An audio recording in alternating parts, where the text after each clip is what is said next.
मग तोच एक मुद्दा घेऊन मला आज एक बातमी जी आलेली आहे ती सगळ्यांना आपल्याला दाखवायची आहे, जी काल काल मला कल्पना नाही आपल्यापैकी किती चॅनलनी ही बातमी दाखवली असेल, त्यातल्या बारकाव्यासहित.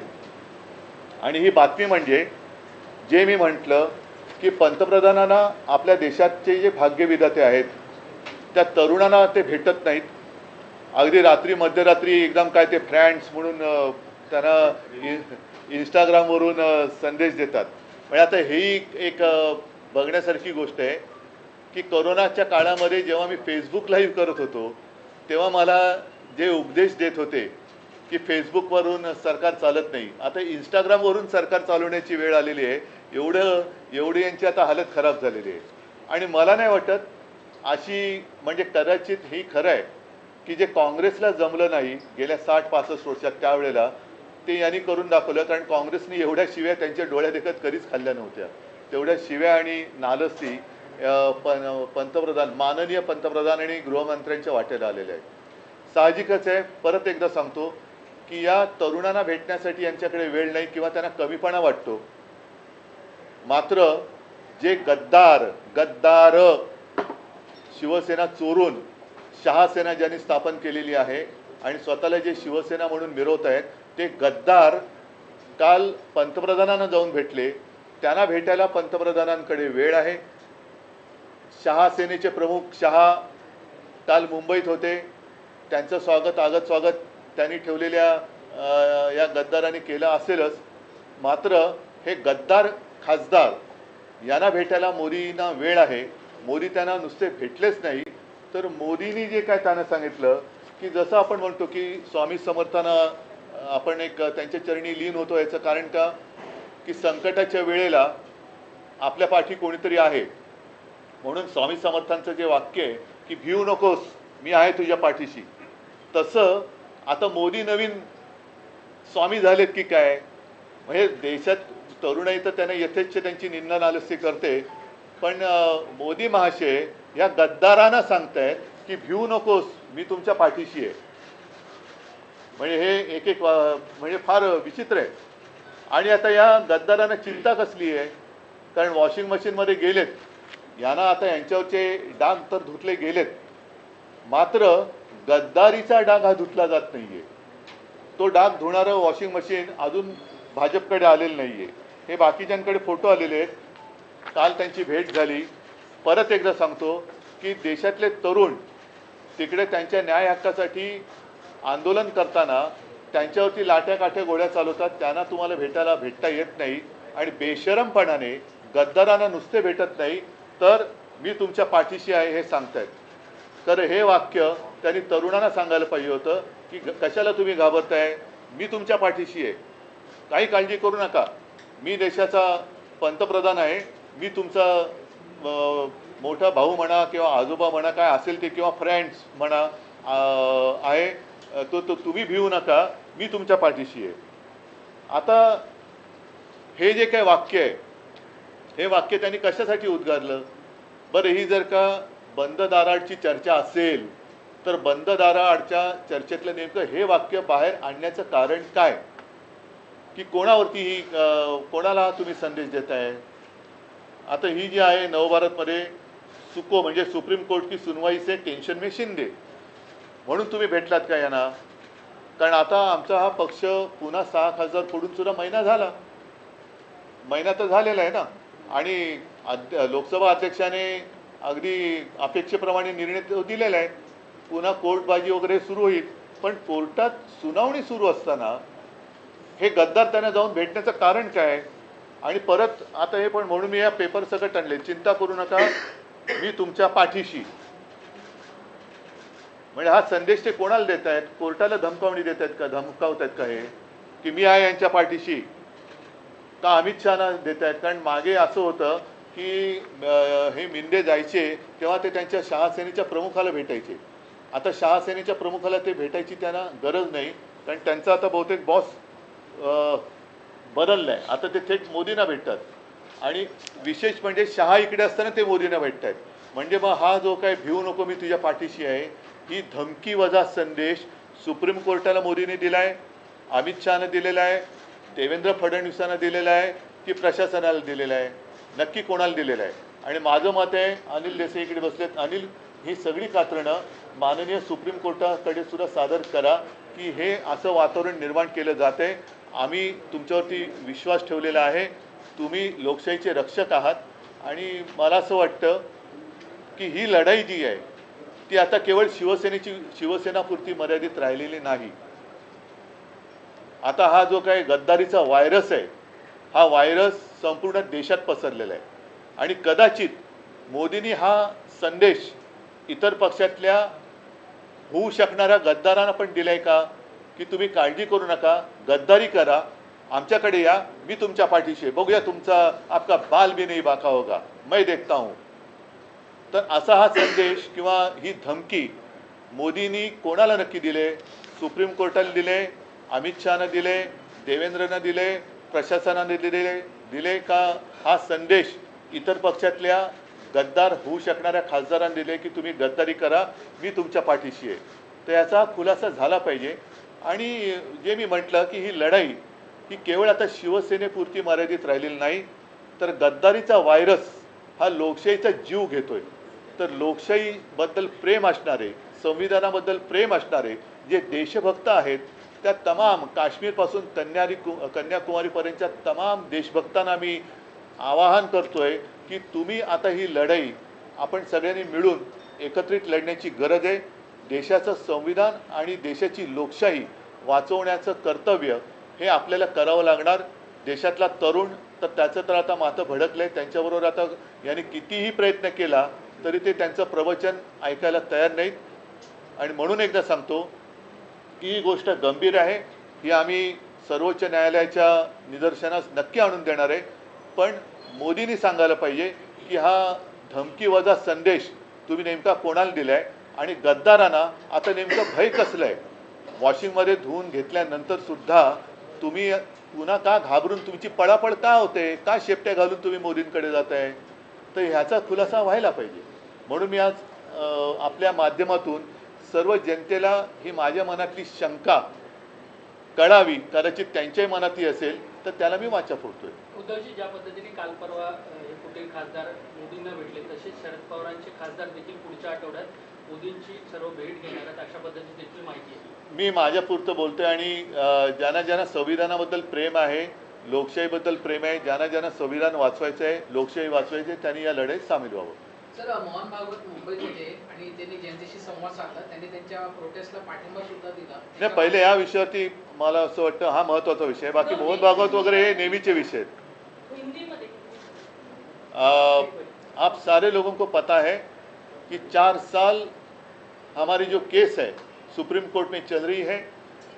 अब ऐसे लग रहा है कि लास्ट जो क्या म्हणते हैं अंतिम टप्प्यात वो सुनवाई आ रही है और लगातार हो रही है. जैसे पिछले हफ्ते में 2 दिन लगातार सुनवाई हुई, अगले हफ्ते में भी होने जा रही है. हम उसके बारे में तो कुछ कहते नहीं कि क्योंकि हमारा पूरा विश्वास अदालत पर है. लेकिन जिस तरीके से मोदी जी कल गद्दारों के साथ उन्होंने एक मीटिंग की, मोदी जी को जो भी हमारे जेनजी वहाँ जंतर मंतर पर बैठे थे, आंदोलन कर रहे थे, उन्हें मिलने के लिए समय नहीं है. उनके ऊपर तो लाठियाँ बरसाई गई, सिर्फ इतना ही नहीं, लाठियों को कीले लगाए गए, टीयर गैस छोड़ा गया, बहुत ही क्या कहते हैं वो शब्द है, बर्बरता के साथ उनके ऊपर अत्याचार किए गए, जैसे कि जालियनवाला बाग ही वहाँ हो रहा है. तो उनको मिलने के लिए उनके पास समय नहीं है. आधी रात वो इंस्टाग्राम पे उनको मैसेज देते हैं फ्रेंड्स करके, तो ऐसे फ्रेंड्स को मार पीट कर कोई दोस्त नहीं बनता. तो उन्हें मिलने के लिए समय नहीं है. मोदी जी को संसद में आने के लिए समय नहीं है, लेकिन गद्दारों को मिलने के लिए समय है. इतना ही नहीं, गद्दार तो गद्दार ही है, लेकिन उनको एक अभय दिया जा रहा है कि आप डरो मत, मैं आपके पीछे हूँ, मैं आपके साथ हूँ. तो ये जो संदेश है, ये जो मैसेज है, क्या ये धमकी है? और ये धमकी है तो किसको दी है? क्या सुप्रीम कोर्ट को आप डराना चाहते हैं कि डरिए, आप ये नहीं करिए, ऐसा करिए, ऐसे ही करना होगा क्योंकि मैं इनके साथ हूँ. तो ये जो मैसेज है आपने किसको दिया है? सुप्रीम कोर्ट को दिया है, अमित शाह को दिया है, क्योंकि आज तक कभी ऐसे हुआ नहीं था. अमित शाह मतलब शाह सेना, जिसको मैं शाह सेना कहता हूँ, जो गद्दार सेना है, वो जब मुंबई में आए हैं तब ये जाकर दिल्ली में मोदी जी को मिल रहे हैं। तो अमित शाह को मैसेज दिया है, देवेंद्र जी को दिया है, प्रशासन को दिया है, या अन्य सारे पार्टी में जितने लोग गद्दारी करना चाहते हैं उनको एक मैसेज दिया है कि आप बिंदास गद्दारी करो, आपका बाल भी नहीं बाकी होगा, बाका होगा, मैं आपके साथ हूँ। सर, क्या आपको लगता है इस मुलाकात से जो कोर्ट में केस चल रहा है उस पर असर पड़ेगा? शायद ये कोशिश है, या असर तो नहीं पड़ने देंगे, इतना तो भरोसा हमारा अदालत पर या चीफ जस्टिस साहब के ऊपर है, लेकिन क्या ये कोशिश तो नहीं है, यही हमारे मन में आशंका है कि क्या मोदी उनको डराना चाहते हैं, सुप्रीम कोर्ट को डराना चाहते हैं कि आप देखो ऐसे करेंगे तो मैं इनके साथ हूँ। ये क्या है, क्यों गद्दारों के साथ प्रधानमंत्री, देश का प्रधानमंत्री गद्दारों के साथ क्यों बात कर रहा है, युवाओं के साथ क्यों नहीं और गद्दारों के साथ क्यों? उद्धवजी 3 ते 4 वर्षापासून या पक्ष चिन्हाच्या संदर्भातली सुनावणी सुरू आहे. ती सुनावणी कदाचित अंतिम टप्प्यात आली असं म्हणलं जातं. त्या दरम्यान या सगळ्या घडामोडी घडतात. त्यामुळे न्याय मिळेल किंवा निकाल लागेल असं वाटतंय. हम तो पिछले 4 साल से इंतजार कर रहे हैं की 4 वर्षात आम्हाला असं वाटते की आता लागेल, पण ते पुढे चाललेलं आहे. आता मात्र ज्या पद्धतीने प्रश्नोत्तरं चाललेली आहेत, माननीय न्यायमूर्ती सुद्धा आमच्या वकिलांना प्रश्न विचारतात की जे प्रश्न निवडणूक आयोगाने विचारायला पाहिजे होते, आणि एक गोष्ट महत्त्वाची आहे की निवडणूक आयोगाने जे बिनधास्तपणाने सांगितलं की आमच्या पक्षाची घटना त्यांच्याकडे नाही, अरे नाही तर आमच्याकडे मागायची, आम्ही दिलेली होतीच, पण नाही म्हणून तुम्ही, याला काहीच अर्थ नाही आहे की घटना नाही म्हणून तुमचं, घटना आम्ही दिलेली होती, जर तुमच्याकडे घटना गहाळ झाली असेल तर आमच्याकडे मागा, आम्ही तुम्हाला पुन्हा घटना देऊ, पण घटना नाही म्हणून तुम्ही निकाल नाही बदलू शकत. तर ह्या अशा काही गोष्टी ज्या आहेत जे या वेळेला पहिल्या प्रथम ही प्रश्नोत्तर होत आहेत, म्हणून आम्ही आशादायी आहोत. आम्हाला कोणावरही अन्याय करून निकाल नको आहे, संविधानानुसार आम्हाला निकाल पाहिजे. जर संविधानानुसार पाहिलं तर हे गद्दार यांनी सरकार स्थापनच करू शकत नव्हते, अशी ही परिस्थिती आहे. तुम्ही पत्रकार परिषदेच्या वेळेस उल्लेख केला की कमी दाबाचा पट्टा निर्माण झाला आणि वादळापूर्वीची शांतता आहे, नक्की यातून तुम्हाला काय म्हणायचं? त्यातून असं आहे की देशात आता सगळे लोक बोलायला लागलेले आहेत. देशात सगळे लोक आता या मोदी सरकारविरुद्ध बोलायला लागलेले आहेत, कारण आता फसवणुकीचे दिवस गेले. आजचे दिन वाट बघता बघता अत्यंत वाईट दिवस यायला लागलेले आहेत, आणि हे याच्यासाठी लोकांनी सरकारला पाठिंबा नव्हता दिला. गद्दारी करून सरकार वाचवणं याच्यासाठी ज्यांनी कोणी मतं दिली त्यांनी मोदींना मतं नव्हती दिली. उद्धवजी, एकीकडे मोहन भागवत तरुणांशी संवाद साधतात, दुसरीकडे मुंबई, पण तरुण ऐकायला तयार नाही आहेत.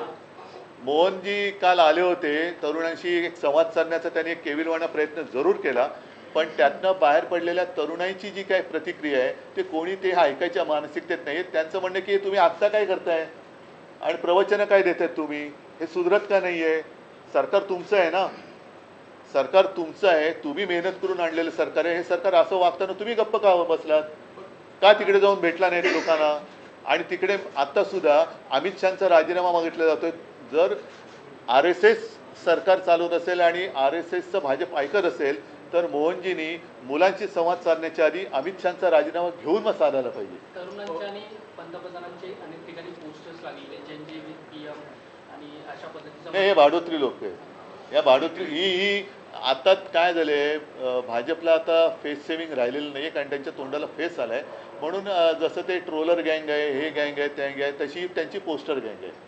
सोडून द्या. मला हा विषय फार आता महत्त्वाचा वाटतो की आमच्या केसची सुनावणी सुरू असताना जे पंतप्रधान जेनझींना नाही भेटले ते पंतप्रधान गद्दारांना भेटत आहेत आणि गद्दारांना सांगतात की भिवू नका, मी तुमच्या पाठीशी आहे. हे फार आक्षेपार्ह आहे आणि ह्याची दखल आम्ही तर घेतोच आहोत, जनतेने घेतली पाहिजे, पण सर्वोच्च न्यायालयाने सुद्धा घेतली पाहिजे आणि विचारलं पाहिजे की नेमकं तुम्ही कोणाला बोललेला आहात. सर, तुम्ही हा मुद्दा न्यायालयात मांडणार का? यांची भेट झाली आणि नेमकं हेच नाही, आम्ही ते मांडू आता, पण हे मी जनतेच्या न्यायालयात तर पहिल्या प्रथम मांडतोय. जनतेच्या न्यायालयात आपल्या माध्यमातून मी मांडतोय आणि हे आक्षेपार्ह आहे. पहिली गोष्ट, कोणाच्या पाठीशी वगैरे हा तर भाग वेगळाच, पण गद्दारांना आमच्या देशाचा पंतप्रधान भेटतोय आणि गद्दारी केल्याबद्दल भिवू नका, मी तुमच्या पाठीशी सांगतोय, हे फार निंदनीय आहे. ठीक आहे, चला, धन्यवाद. छोड़ दो ना, इतना इम्पोर्टेंट क्यों दे रहे हैं उसको? जो आए और गए भी, नहीं नहीं नहीं, वो आए भी और गए भी, किसी ने गंभीरता से लिया भी नहीं। नहीं, मैंने उनको मैं नहीं दे रहा हूँ इम्पोर्टेंस, मेरे लिए देश का नहीं नहीं नहीं, इसलिए मैं नहीं दे रहा, इसलिए मैं नहीं बोलना चाहता। नहीं, कहाँ पे? नहीं, उनके साथ भी वहाँ की सरकार ने डायलॉग करना चाहिए, और बच्चे हैं उनके साथ बात होनी चाहिए, करनी चाहिए, वो क्या मांग रहे हैं, क्या करना चाहते हैं, क्या चाहते हैं, तो बातचीत तो होनी चाहिए। क्या आप लोग जाएंगे उनसे मुलाकात करने जैसे आप दिल्ली गए? करेंगे, कोशिश करेंगे, अगर चाहे तो मैं जाऊंगा भी, ऐसी कोई बात नहीं है। ठीक है, फिलहाल मैं दोहराता हूँ, जिस तरह से प्रशांत किशोर की जीत हुई और फिर नहीं छोड़ो ना, अभी इस मुद्दे से आप गुमराह नहीं करना किसी को। ये मुद्दा आज के दिन महत्वपूर्ण मुद्दा है। मैं दोहराता हूँ कि प्रधानमंत्री जी को जेनजी के साथ मुलाकात करने के लिए या डायलॉग करने के लिए समय नहीं, लेकिन गद्दारों के साथ वो डायलॉग कर रहे हैं, और इतना ही नहीं, उनको एक वो आश्वस्त कर रहे हैं कि आप डरिए मत, मैं आपके साथ हूँ। तो ये बहुत ही गंदी बात वो कर रहे हैं। इस तरीके से प्रशासन उनसे हमें अपेक्षित नहीं था। सर, पीएम जो मुलाकात कर रहे हैं, लोकसभा में बहुत सारे बिल आने वाले हैं, डीलिमिटेशन का बिल है। नहीं ठीक है, वो उसके ऊपर जब की तब बात करेंगे। चलो, धन्यवाद सगळ्यांना। जय हिंद, जय महाराष्ट्र। Thank you.